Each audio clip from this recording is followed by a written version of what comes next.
Okay, it's Red Sox Now on this Thursday on YouTube, presented by the great bunch, great gang at FanArch. I'm your host, Mike Antonellis. A lot of first-time people. We keep getting them every day. I appreciate it. Welcome aboard. We have a great community. We do comments at the end of the show every day. So I know sometimes I'll get a comment about repeating the spiel, but I have to because every day is new. You learn that in broadcasting. Not everyone is hanging on every word, especially when you do play-by-play. You can bore yourself because not everybody hears everything you say all the time. So first time, we had a couple yesterday. Thank you so much. Follow me on my YouTube channel. That's the one I'll respond to, Mike Antonellis Media. Subscribe to that. Subscribe here. We've got a bunch, even after the Red Sox season. At the Radio Mike is the handle on all social media platforms. And, man, we're past the halfway point of October. Things are certainly flying by. And the playoffs continue to be wacky. The road teams continue to win in this round. And, big innings in this series. Toronto down 2-0 on the road. I've talked about this with players. Players are different than fans, different than me, different than you. Toronto is not freaking out. It's just not how athletes operate. A lot of it is because it is every day. It is mental. And I'm sure some might, but you once they're out there, you're just playing the game. You can't focus on any of that stuff. And for George Kirby of Seattle, them having a 2-0 lead has nothing to do with him pitching, right? Like, his stuff isn't going to be better because they have a lead. And he wasn't good. He has not been good this postseason at times.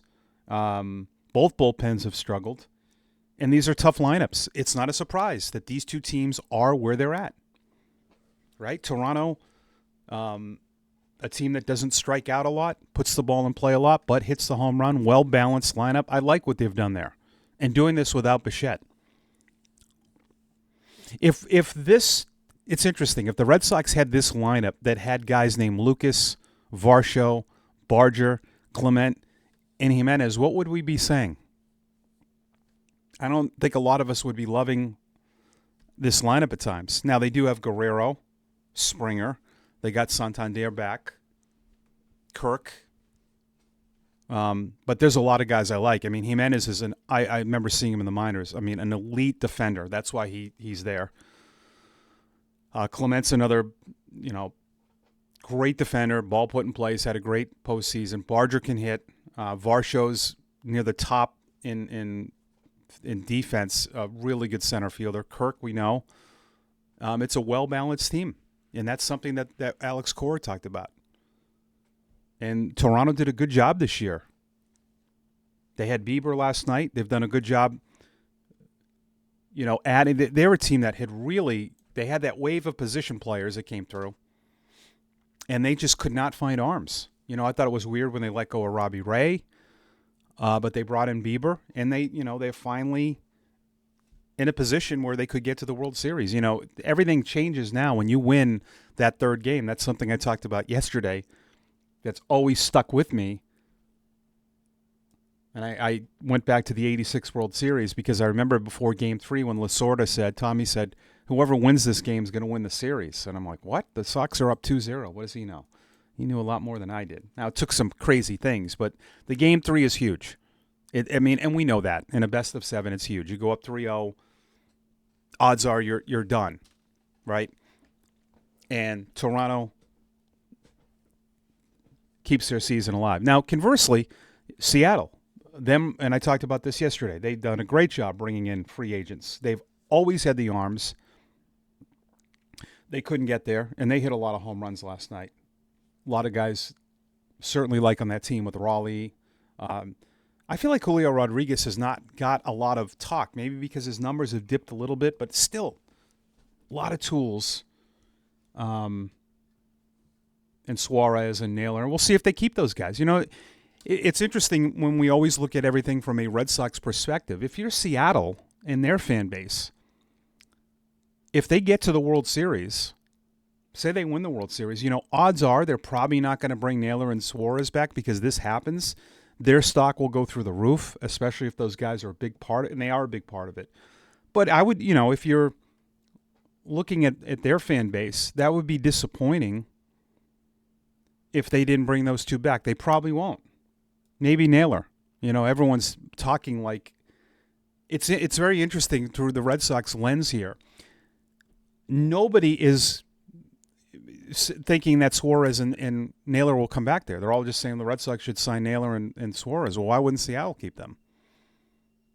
Right? I mean, it's just interesting that the perspective is there's no chance that they resign. And if you're a Seattle fan, even if you win it and get to the World Series, I think it'd be a little disappointing if they let a lot of those hitters walk, because that's been an issue for them at times. But it will be interesting to see, because trust me on this, it happened to Derek Lowe. Pitchers can be different, though. The postseason changes everything in terms of your value. It really does. I continue to dissect that press conference that they did at the end of the year, and what I noticed was Cora's face when talking about the pitching. He lit up like a Christmas tree. I should say like Halloween decorations. And why? Well, because they haven't had it. And I've been proof of this for those who don't know my background. I've been a broadcaster in the Red Sox system since '05. And it's not, listen, I don't get commission on this, or I'm always straight with all of you and honest. They have never had this collection of arms since I've been in the system. And I've had people challenge me on this and say, because I don't believe in 18, 13, or 04, or all the World Series years, if they had to have 15 different starting pitchers, they would not have made it to the World Series. There is no way. There's no way. I went and looked back. Now, they could have made trades, but a lot of things that happen to this team this year happened after the deadline. And I went and looked back, and we could do shows on this. They did not even have 3 or 4 extra guys that could pitch in the big leagues. And it saved them. It really did. A guy making a start here and there, even if he didn't win the start, it helped save the bullpen. And you could see it in the eyes of Cora, him lighting up when talking about this, because that, when you can get that figured out. Now, they're not done there yet. And Breslow said some good things on Wednesday. I mean, they want to add another guy to go with Crochet. Easier said than done. But they have a core, and they have more, remember, from the draft. This time last year, we weren't talking about Tolley and Early at all, or Luis Perales. We weren't talking about, or Dobbins, or even Fitz. There were a lot of young pitchers we weren't talking about last October. And you have more from the draft in 24, but the 25 draft, who knows where those kids will go. But you could tell that they are now putting a lot of their efforts into making that better, because that is just harder to find. It's common sense if you think about it. Now, easier said than done. You got to draft it. You got to find it. You got to scout it. Developing it, that to me is an overused term here. You can't develop bad arms. I get this all the time. What happened with Trey Ball and Henry Owens? They weren't good. I mean, I watched them pitch. They didn't have stuff. It had nothing to do with the development. Now, certainly, they've had success bringing guys here that have had bad track records. A lot of teams have done that. Guys that have already pitched in the big leagues, relievers. But Tolley and Early have stuff. Those were good, solid draft picks coming from strong baseball programs. Yeah, and there is certainly a development with that, but you can only do so much. And it's still not the focus. The focus on the team will always be the lineup. But you can't win in this game without having a strong, stable pitching infrastructure, which Breslow was one. And that's what I like, is that he knows. So does Cora, too. But the change in facial expression when he talked about this, and he said, "Listen, we had all these young kids with position players," and he was very open about it and said, and he challenged the front office. Yeah, that's great, but we need arms. And he talked about that, and they got it. They won't all work out. We know that, but you have to be encouraged that you brought up Tolley. Now I know Tolley wasn't, after that first start, he wasn't off the charts. First professional season. The last guy to do that was Craig Hansen for the Red Sox. That didn't really work out. He was a reliever. Connolly early, the way he pitched at Yankee Stadium, it didn't look great near the end, but second year pro. And what Dobbins was doing, I like Fitz too. Maybe he's a reliever. You have a lot of interchangeable parts. You have guys that are going to be on the, I think Tolley early, Dobbins maybe up here, Fitz in a lower level. Perales could be a setup guy. So in that regards, with more coming, that's encouraging. Because you don't have to worry about, think about it. If you didn't have pitching, you'd have to go out and overspend for a Merrill Kelly to get the 4 and 5. You're pretty, when you're sitting back here, a lot of us are just talking about adding a 2. Everyone goes down a little bit. Right? Crochet, say it was Joe Ryan, or say it was, let's see, Cease. You're not giving up prospects. Crochet, Cease, Bayo, early, I think's in that rotation, and then we'll see what happens, right? You have a ton of options, and maybe you do sign Merrill Kelly. Maybe you bring in both. But I think you have a complete 180. And I'm telling you, there were years as a broadcaster in Portland and getting texts from the AAA broadcasters like, do you guys have any pitching? And like, nope, we don't. We have nobody here. I remember them signing guys out of indie ball just to fill spots.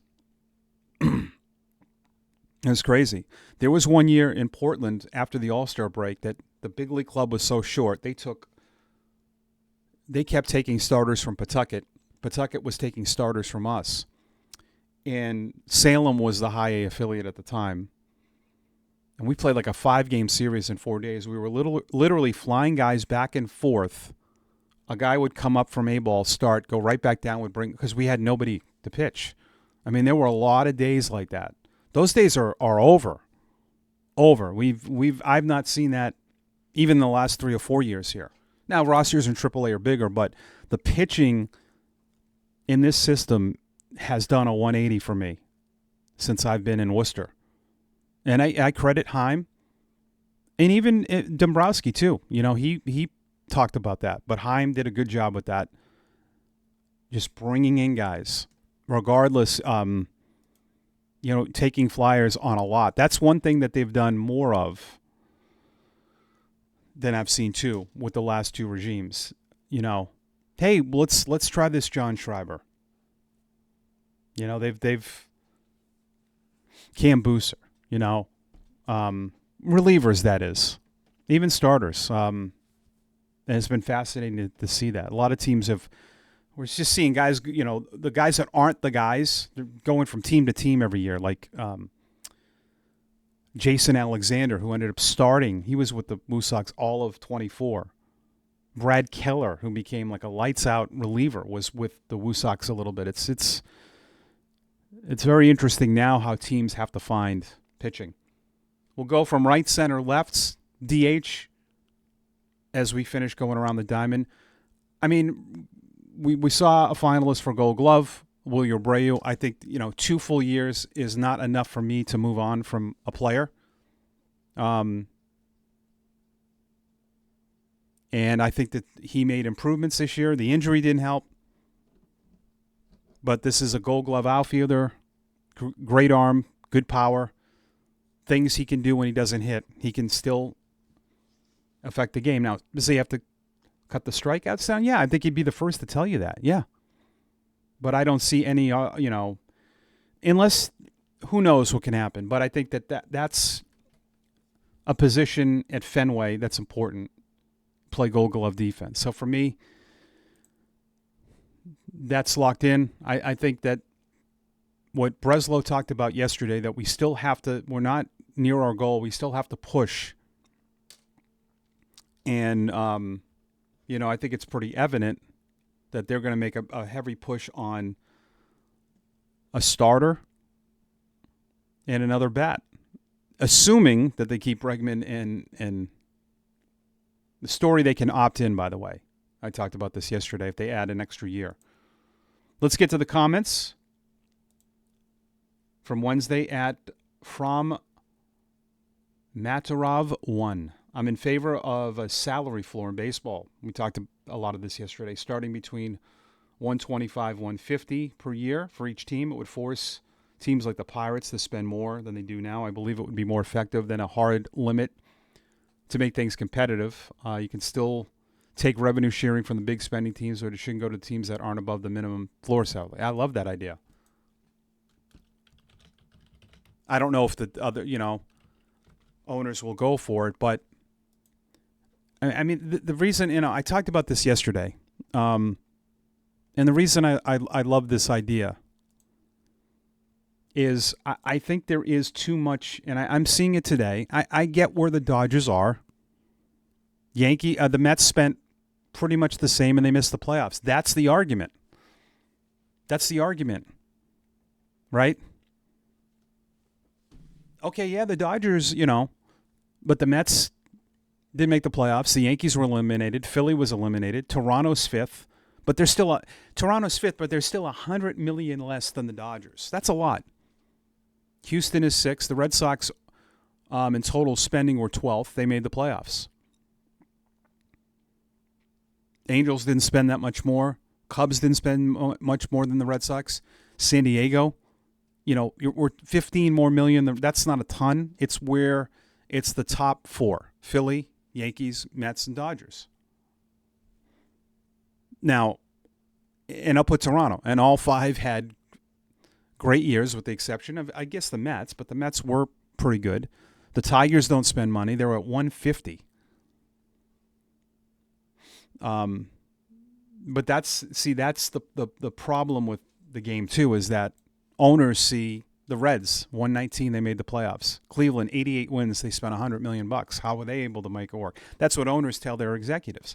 Tampa Bay for years, but I still don't like that excuse, because Miami spent $67 million.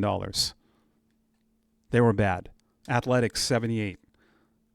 White Sox 78, Pittsburgh 84, Tampa 87. They were all bad. So I think you look at the bottom five to the top five, and that's just a little weird for me, right? I think for all of us, you can't have a team spending 350 and a team spending 67. And I know, I get it. It's baseball, right? We've seen it with the Rays, but common sense. Nobody's winning a World Series spending 67 and beating a team that spent 350. And if that happens, but that's where it's wrong. I don't have a problem with the teams in the middle. I really don't. Would I want the Red Sox to spend 350? Yeah, if it was smart. I'm not against anything. But a lot of you feel like it just guarantees a lot. And we saw with the Mets, it doesn't.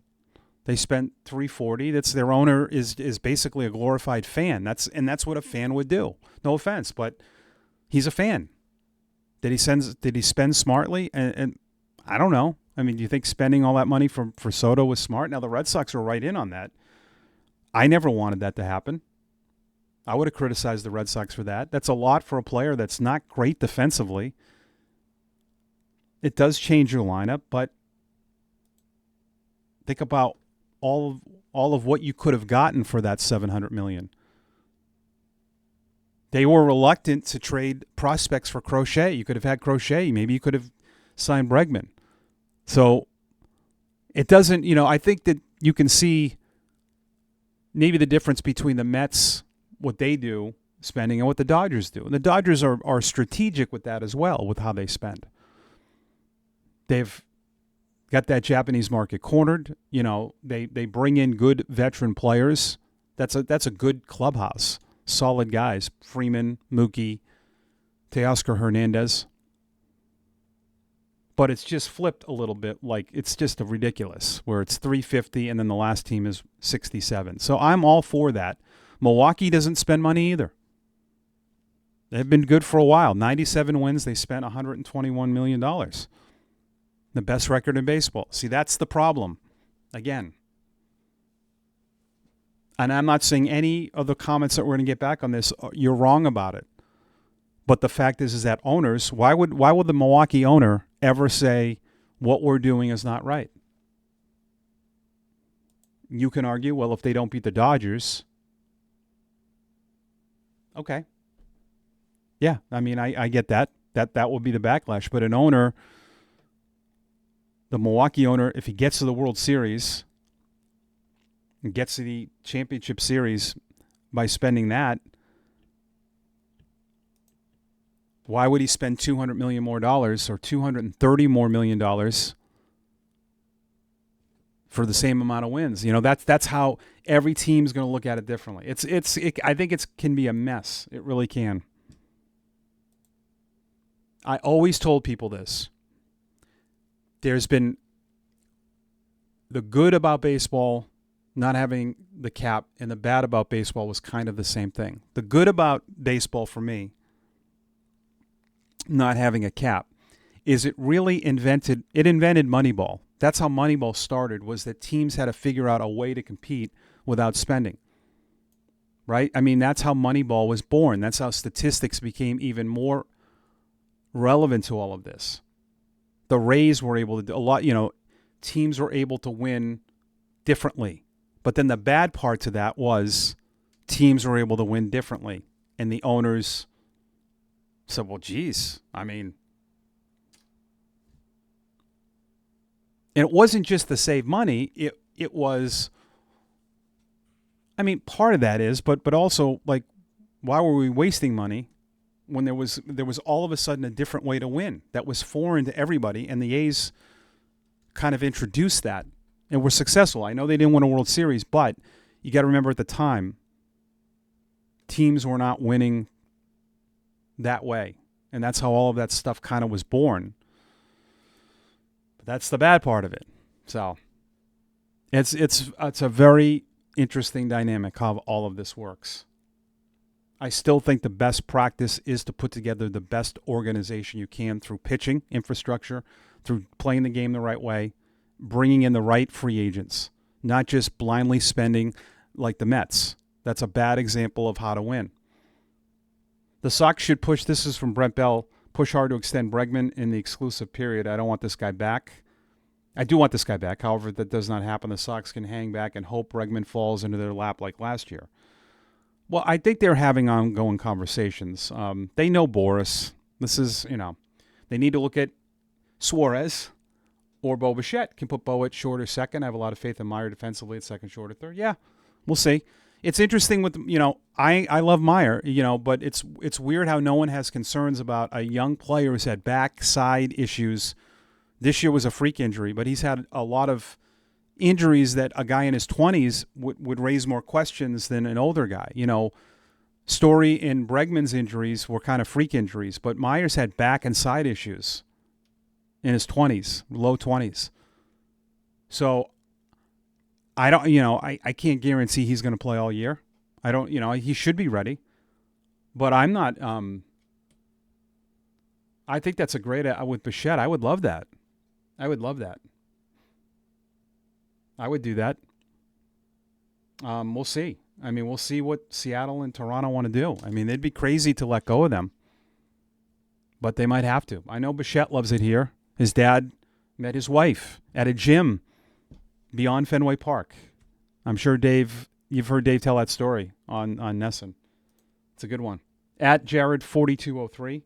I like Bregman. It's not a surprise he's opting out. It's a business, and his agent's job to get him the best deal he can. I just don't think he's worth more than what he's getting. Yeah, I mean, I don't think he would get 7 years, $40 million, right? Like, let's be. I mean, Boris can't be serious with that. Could he get 5 at 40? I don't know. Again, you have to take out a lot of what happens as we go straight to the stats page,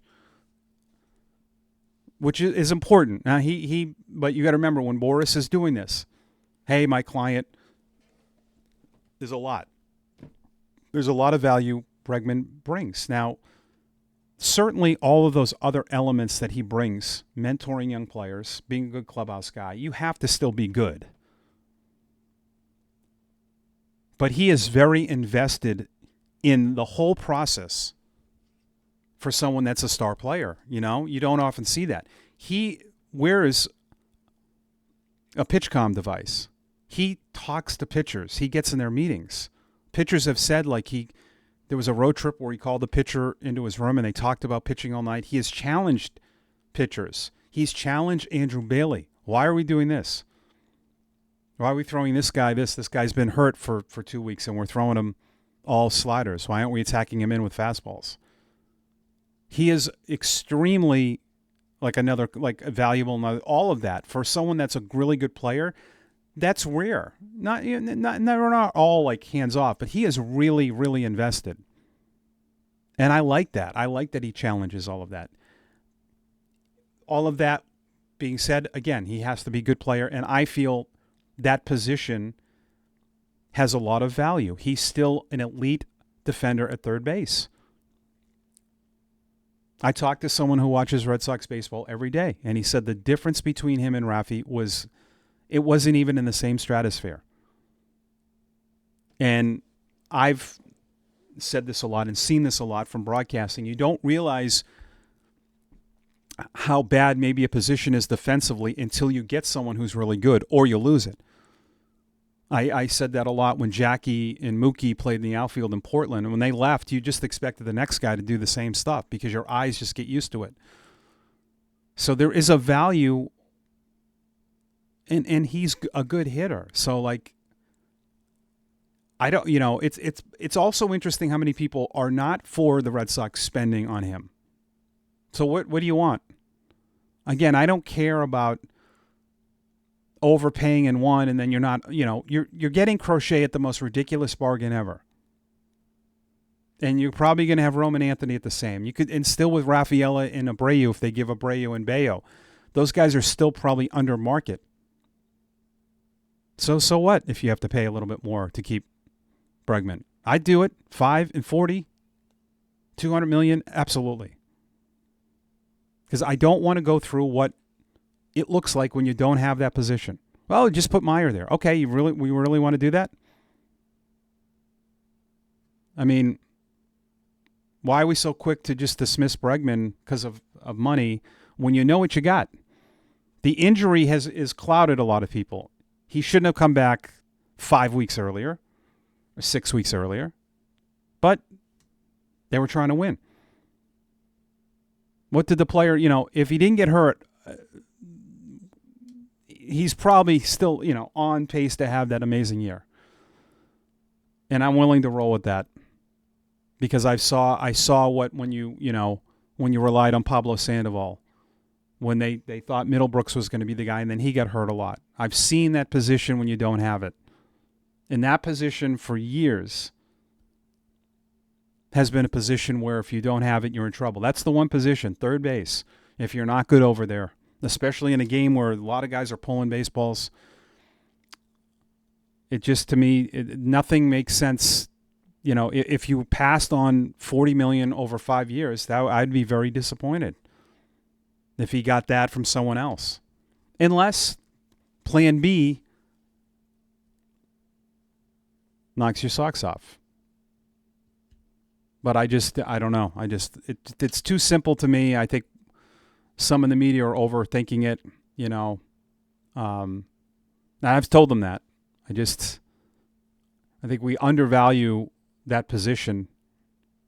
And the fact that the guy has been on playoff teams 9 straight years. And in Boston, I like keeping guys when you kind of know how they can handle playing here, because it's not always easy. It's not always looks good when guys come here, and it can be a struggle. So it's going to go up and down with this.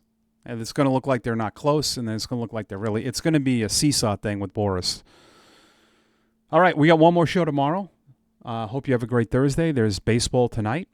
There's Thursday night football. I know you crazy people will be betting on those games. Milwaukee at LA at 6:08. Toronto at Seattle 8:33. We'll see if Milwaukee gets back in the series. We'll see if Seattle can put their foot, and it's like a race. They lose, then it's 4 straight road teams that will win that series so far, the games, and it will just set up a real interesting weekend because they play tomorrow at Seattle. It's 2-3-2, so should be good stuff. Enjoy your Thursday, and as always, go Sox.